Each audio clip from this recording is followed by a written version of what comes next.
Hello बच्चों। आज हम आप सभी के बीच आए हैं क्लास 10th का जो तीसरा पाठ है, दो चर वाले रैखिक समीकरण युग्म।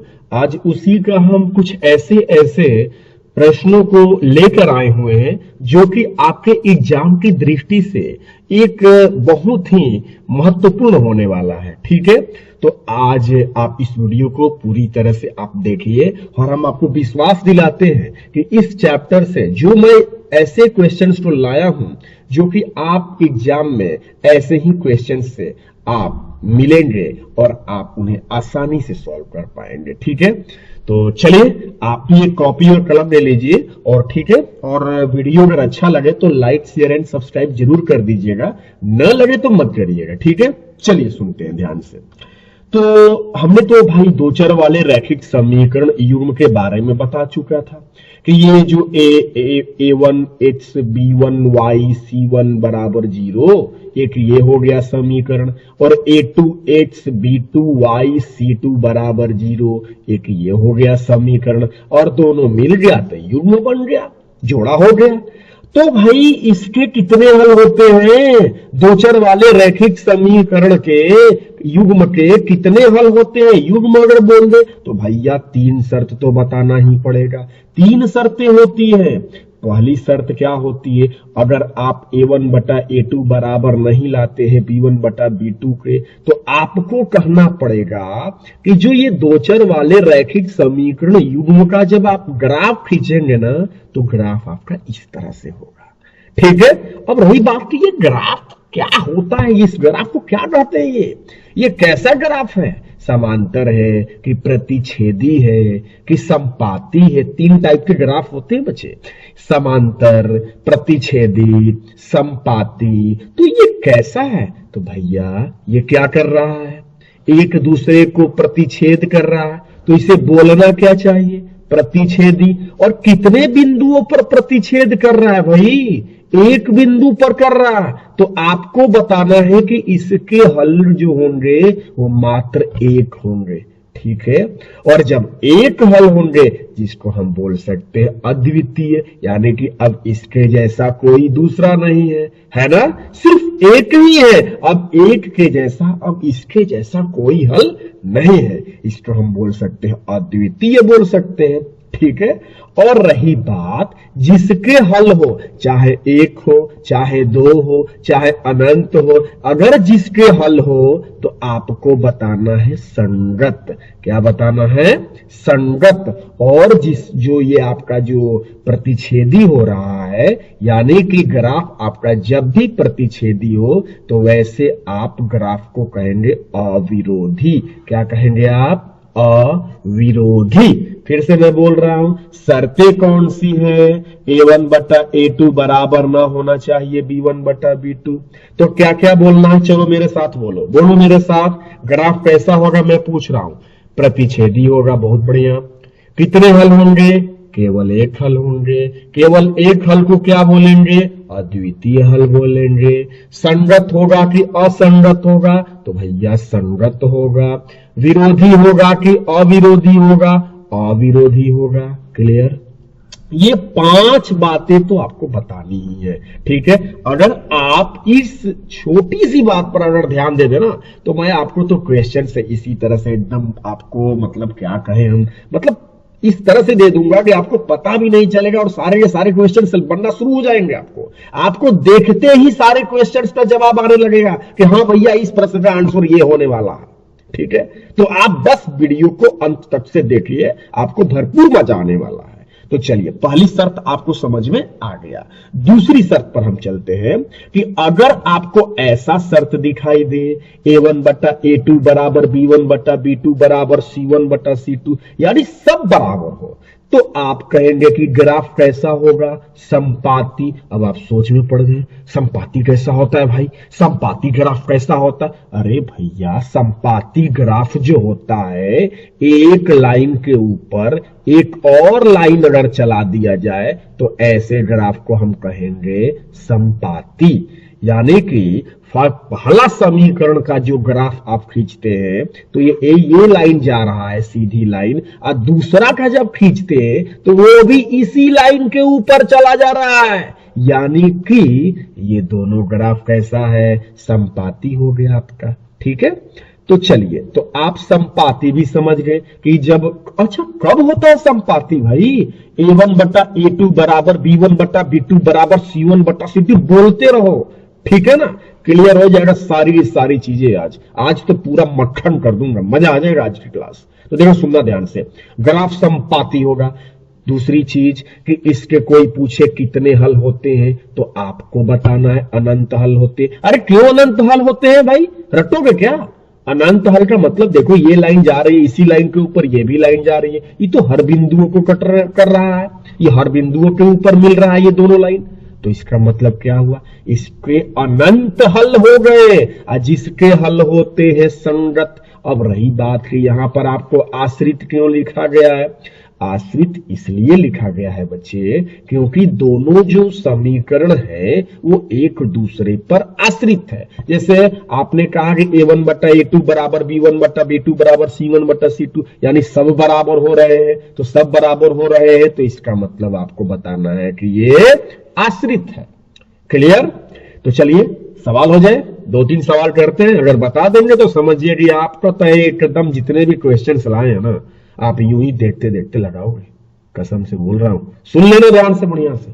तो चलो दूसरा शर्त क्या है, अगर A1 बटा A2 बराबर हो B1 बटा B2 बराबर हो C1 बटा C2, सब के सब बराबर हो जाए तो क्या बताना है कि उसका ग्राफ कैसा होगा, बोलो, समपाती होगा, कितने हल होंगे, अनंत हल होंगे, संगत होगा कि असंगत होगा, संगत होगा, आश्रित होगा कि विरोधी होगा कि अविरोधी होगा, तो आश्रित होगा। ठीक, इतनी सी बातें जान जाओ, उसके बाद तुम क्वेश्चंस देखना, मजा आ जाएगा। चलो नंबर 3 चलते हैं।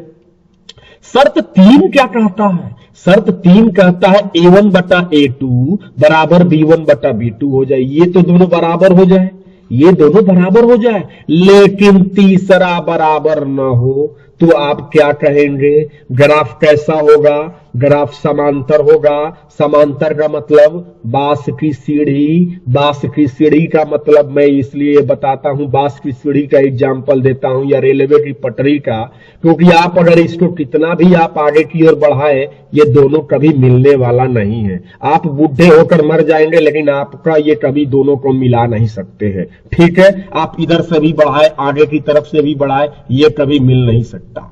ठीक है, तो आप जितना प्रयास कर लीजिए, अगर ये दोनों समांतर हैं तो आप कभी मिला नहीं सकते, ये याद रखिएगा। समांतर रेखाएं कभी आपस में मिलती नहीं है, तो ये ग्राफ कैसा होगा, समांतर होगा। जब समांतर होगा तो एक भी बिंदु पर नहीं मिल रहा है, तो कोई पूछे कितने हल होते हैं, बता दो कोई हल नहीं होता है भैया। क्यों नहीं होता है? अरे एक भी बिंदु पर मिल ही नहीं रहा है, तो हम कैसे बता दे कि कितने हल है, एक हल है कि 2 हल है कि 3 हल है? सीधा हम बोलेंगे कि एक भी हल नहीं है, काम खत्म हो गया हमारा। और जब इसके हल नहीं है तो आपको बताना क्या है, असंगत है, और क्या बताना है, विरोधी है। तो किसको विरोधी बताओगे, किसको आश्रित बताओगे, किसको अविरोधी बताओगे, ये दिमाग में तुम सेट कर लो। उसके बाद तुम क्वेश्चंस लगाओ और आसान तरीके से आप क्वेश्चंस को समझ जाएंगे। चलिए चलते हैं, कुछ क्वेश्चन सब लाए, ज्यादा क्वेश्चंस नहीं है, 15 ही क्वेश्चंस है, लेकिन 15 क्वेश्चन धाकड़ है।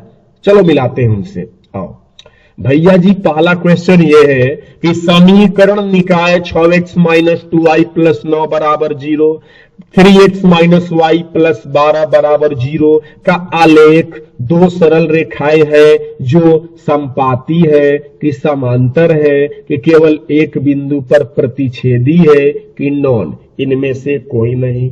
तो मेरा कहने का मतलब है कि आप पहले दोनों समीकरण को लिख लीजिए। यहां पर देखिए हमने लिख लिया है यहां पर, ठीक। अब यहां पर देखिए x का गुणांक ऊपर 6 है, नीचे x का गुणांक 3 है, तो 6/3 लिख दीजिए। फिर यहां पर -2 है, फिर यहां पर -1 हो जाएगा। अरे भैया 1 छिपा रहता है यहां पर, तुमको दिखाई नहीं दे रहा है तो चश्मा पहन लिया करो थोड़ा सा, ठीक है ना। -1 हो जाएगा यहां पर, -1 -2 बटा में क्या हो जाएगा, -1 हो जाएगा। फिर यहां पर देखो 9/12 हो जाएगा। चलो कटाओ जरा, 3 1 कम 3, 3 दूना 6, यानी 2/1। ये माइनस कट गया, 2/1, तो ये दोनों तो बराबर हो गया, तभी तो ये बराबर का चिन्ह है। और यहां पर ये देखो तुम कटाओगे, तितरी के 9, 3 चौके 12, तो बताओ इधर ये 2/1 है, मतलब है इधर 2/1, इधर भी 2/1, और इधर हो गया तुम्हारा 3/4। क्या ये बराबर हुआ क्या? तो ये शर्तें कौन सी हैं? ये शर्तें हैं A1/A2 बराबर B1/B2 बराबर नहीं होना है C1/C2 के। तो हम इसको क्या बोलते हैं? इसको तो बोलते हैं कि ग्राफ हमारा कैसा जाएगा, समांतर जाएगा। क्लियर हो गया होगा?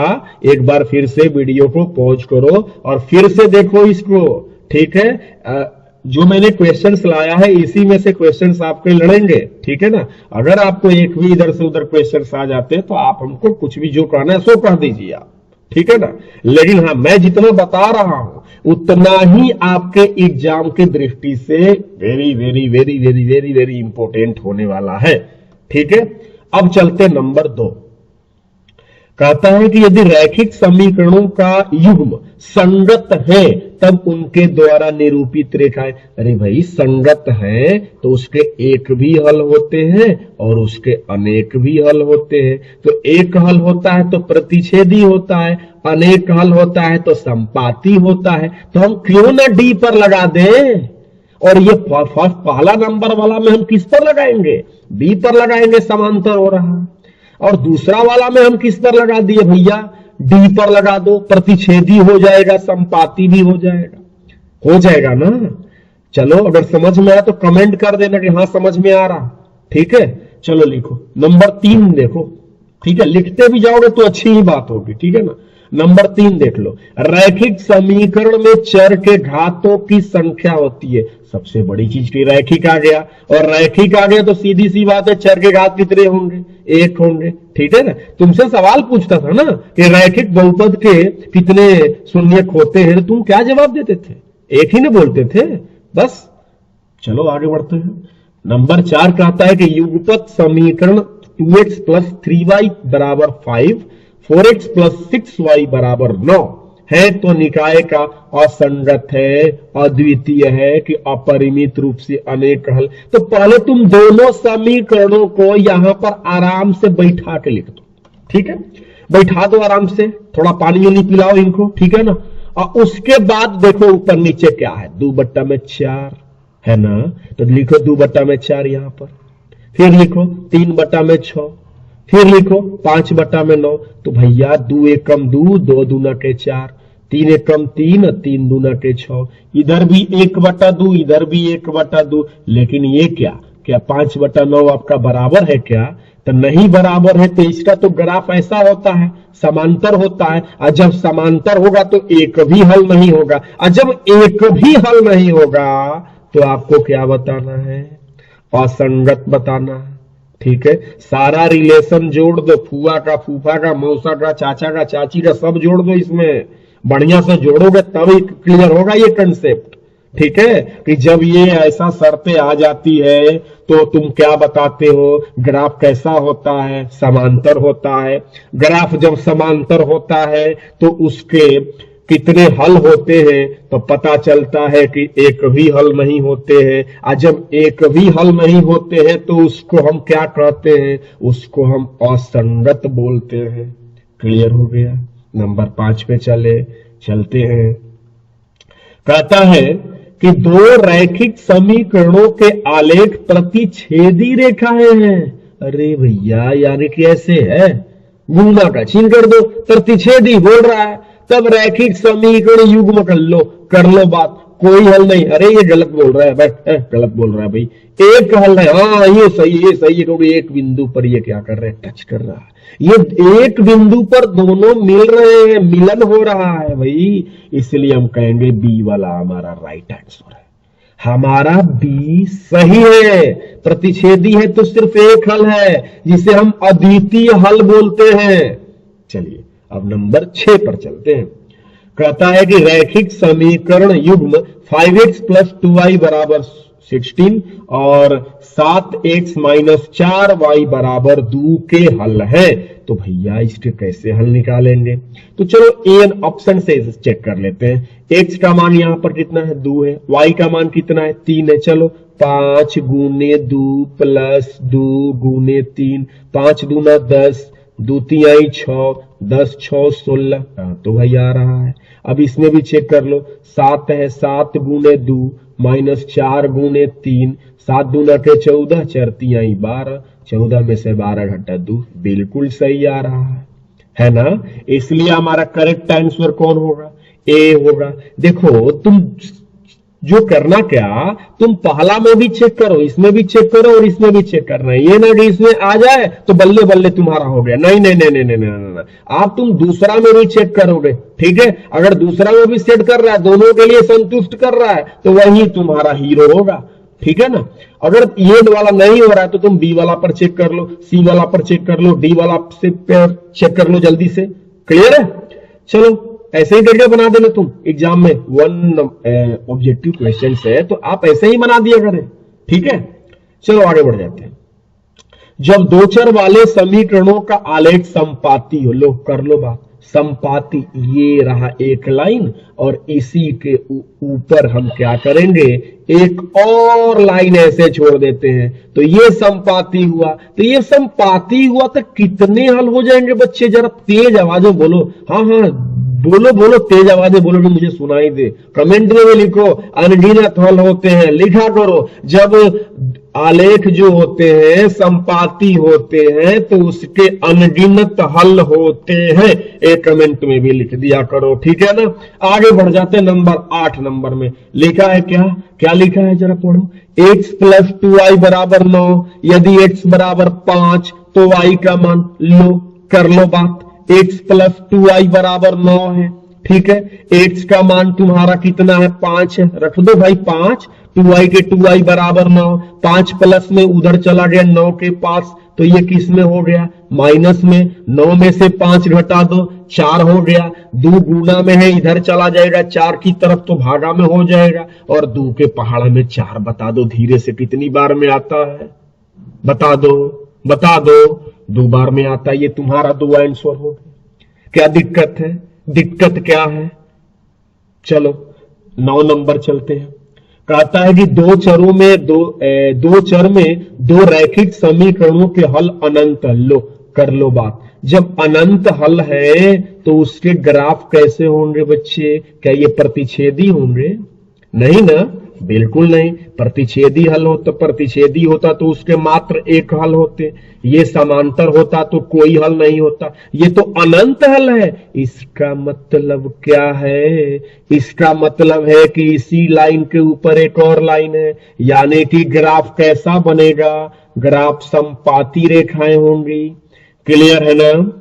चलिए उम्मीद करते हैं आपको कि 9 नंबर भी समझ में आया होगा, ठीक है बच्चे? मैं जो क्वेश्चंस लाया हूं, अगर आप इन सारे क्वेश्चंस को ठीक से देख लेते हैं ना, तो आप तो दो चर वाले रैखिक समीकरण से एक भी क्वेश्चन से एग्जाम में नहीं छोड़ पाएंगे। ये मेरा वादा है, ठीक है ना? लिख लीजिएगा। अगर इससे ज्यादा आ जाए ना तो मुझे जो कुछ करना है करा दीजिएगा, ठीक है ना? चलिए आगे बढ़ जाते हैं। नंबर 10 कहता है क्या कि a1x plus b1y plus c1 बराबर 0 और a2x b2y प्लस c2 बराबर 0 के अनंत हल है। लो कर लो बात। अनंत हल है तो इसमें चले जाओ। देखो तुमको रास्ता हमने दिखा दिया, ठीक है? यानी कि तुम्हारा उत्तर कौन सा हो जाएगा? D number. अनंत हल होते हैं तो सब क्या होते हैं? बराबर होते हैं। बोलो a1 बटा a2 बराबर b1 बटा b2 बराबर c1 बटा c2, ठीक है? बोलते रहो। ऐसे बोलने से भी चीजें याद होती है, देखने से चीजें याद होती है, लिखने से चीजें याद होती है। सब किया करो। नंबर 11 पे चलते हैं। कहता है समीकरण युग्म x प्लस 2y प्लस 5 बराबर 0 minus 3x minus 6y plus 1 बराबर 0 के हल है। तो भाई इसको पहले लिखो, x प्लस 2y प्लस 5 बराबर 0 माइनस में 3x माइनस में 6y प्लस 1 बराबर 0। तो यहां पर देखो गुणांक 1 बटा माइनस 3 बराबर 2 बटा में माइनस 6। पहले इसको चेक कर लो, 2 एकम 2, 2 तिहाई 6, ये तो दोनों बराबर हो गया। इधर भी आ जाओ, 5 बटा 1, ये तो बराबर नहीं हुआ। तो ये वाला क्या बताता है, बता दो मुझे। थोड़ा सा इसे फ्रेश लिख देते हैं। a1 बटा a2 बराबर b1 बटा b2 बराबर नहीं होना चाहिए c1 बटा c2 के। तो ये बताता है कि इसके कोई हल नहीं है, यानी कि कौन सा नंबर, सी हमारा सही आंसर है। चलिए 12 पर चलते हैं। कहता है 12 कि 2k माइनस 1 ठीक कॉमा के, यानी कि जो शुरू में वाला मान होता है वो x होता है और ये जो होता है y होता है। किसी भी बिंदु का निर्देशांक बच्चे x कॉमा y के रूप में दर्शाते हैं, ठीक है ना। तो समीकरण 10x माइनस 9y बराबर 12 का हल हो तो k का मान, तो चलो भाई 10x माइनस 9y बराबर 12 है। x के जगह पर हमने क्या लिख दिया, 2k माइनस 1, y के जगह पर हमने k लिख दिया, बराबर में क्या है 12 हो गया। 10 गुना के 20 के, 10 में माइनस 1 से गुना हुआ माइनस 10, माइनस में 9 के बराबर 12 हो गया। ये सोचकर बताओ मुझे 11 के कैसे आ गया, सोचो 11 के कैसे आ गया, सोचो। 20 के में से 9 के घटा दिए तो 11 के आ गया, और माइनस 10 जो है ना अपने दोस्त की तरफ चला जाएगा। कहां है उसका दोस्त, उसका दोस्त जो है वो 7 समुंदर पार है, यानी कि तुम उसके बराबर के उधर भेज दो। ये माइनस में 10 है तो उसको कर दो प्लस में कर दो, ठीक है ना। तो भाई 12 प्लस 10 कितना होता है, सोचो। बहुत महान क्वेश्चन है भाई, सोचो 12 और 10 कितना होता है, सोचो जरा जल्दी। 12 और 10 कितना होता है, 22 होता है। और भाई 11 गुना में तो इधर आ गया भागा में 22 बटा में 11। 11 के पहाड़ा में 22 कितनी बार में आता है, पढ़े हो बचपन में 11 का पहाड़ा ना, पढ़ो। 11 दूना 22 यानी 2 आंसर आ गया, तुम्हारा बी हो गया, ठीक है। तो तुम्हारा 12 भी हो गया क्लियर। अब 13 भी समझ लो हमसे। कहता है कि x प्लस वाई बराबर 6 के कितने हल है। अरे भाई कितने हल है क्या, तुम तो यहां पर 0 प्लस 6 भी दे सकते हो, 0 प्लस 6 बराबर भी 6 होता है, 1 प्लस 5 बराबर भी 6 होता है, 2 प्लस 4 बराबर भी 6 होता है, यानी कि 3 प्लस 3 बराबर भी 6 होता है। तुम जितना मन करे उतना बना सकते हो। तो क्या बोलोगे तुम बोलोगे कि इसके तो अनंत हल हो सकते हैं। यस, x प्लस वाई बराबर 6 के कितने हल हो सकते हैं, अनंत हल हो सकते हैं। क्या तुम ये नहीं बना सकते हो कि यहां पर 6 ले लो शुरू तब ले लो 0, 6 प्लस 0 बराबर 6, ये तुम्हारा x का मान हो गया, ये तुम्हारा y का मान हो गया, है ना। तो बहुत सारे माइनस वाले भी अंक बना सकते हैं। तुम यहां पर 6 ले लो, अब प्लस y की जगह पर यहां पर तुम मान के चलो 16 ले लीजिए, माइनस प्लस 16 ले लिए तुम, और 16 यहां पर तुम ले लिए, तुम्हारा माइनस 10 ले लिए। तो क्या 16 में से 10 घटाओगे तो यहां पर तुम्हारा 6 नहीं आ जाएगा, यानी तुम्हारा x बराबर भी 16 हो सकते हैं, y बराबर भी माइनस 10 हो सकता है ना। यानी कि तुम कितने हल बताओगे, अनंत हल बताओगे। नंबर 14 को देखो। कहता है कि k के किस मान के लिए समीकरण निकाय 4x प्लस ky बराबर 6 और 2x माइनस 4y बराबर 3 के अनगिनत हल है। तो पहले दोनों को लिया के बैठाओ, इधर पानी वानी पिलाओ, ठीक है। तो चलो अब जब अनगिनत हल है तो सब बराबर होंगे, 4 बटा में 2 लिखोगे, बोलो हाँ। k बटा में माइनस 4 लिख दिए, ठीक है। 6 बटा में 3 लिखो। तो अब जरा अब इन दोनों किसी तीनों में से किसी दो को एक साथ ले लो, ठीक है ना। चलो देखो 2 एकम 2, 2 दूना 4, ठीक है ना। तो k में तिरछे तिरछी गुणा होता है ना, ऐसे k में 8 से गुना करो k हो गया, और माइनस 4 में 2 से गुणा करो माइनस 8 हो गया। कंफ्यूज हो, तुम इधर भी ऐसे 2 ले सकते थे, इधर भी करते तो तुम्हारा k बराबर माइनस 8 भी होता। क्लियर है ना, इसको समझो, कैंचिया गुणा कर दो इसको किसी 2 के साथ, ठीक है। चलो k बराबर माइनस 8 आंसर आएगा। अब देखो एक लास्ट प्रश्न, यही तो है, बस 15 प्रश्न लाया था स्पेशल, बहुत मुश्किल से इनको ढूंढ कर लाया था, ये आ ही नहीं रहे थे, जबरदस्ती इनको लाए। चलो तुम लोग चलना तो पड़ेगा ही भाई तुमको, ठीक है ना। देखो ध्यान से, x माइनस 2y बराबर में 3 और फिर लिखा है 3x प्लस ky बराबर में 1। अद्वितीय हल है। तो भाई अद्वितीय हल के लिए क्या शर्त होता है, a1 बटा a2 बराबर नहीं होना चाहिए b1 बटा b2। लिखो यहां पर 1 बटा 3 लिखो, बराबर को काट दो, यहां पर क्या है -2 है, फिर क्या है k है, करो कैंचिया गुणा करो, k में 1 से गुना हुआ k बराबर को काट दो, 3 में -2 से गुना हुआ माइनस में 6। ढूंढो इसमें कहां है, ढूंढो ढूंढो ढूंढो ढूंढो, कहां है कहां है कहां है कहां है, k बराबर नहीं होना चाहिए -6। तुम्हारा बी नंबर सही है। क्लियर है बच्चों। तो आज हमने ऐसे 15 क्वेश्चंस बताया कि जो कि हमारे इस 10वीं के एग्जाम की दृष्टि से बहुत ही महत्वपूर्ण है। तो प्लीज अगर आपको हमारी वीडियो मतलब अच्छी लगी है तो आप प्लीज शेयर कर दीजिए और हमें थोड़ा मनोबल बढ़ाइए। ठीक है, धन्यवाद।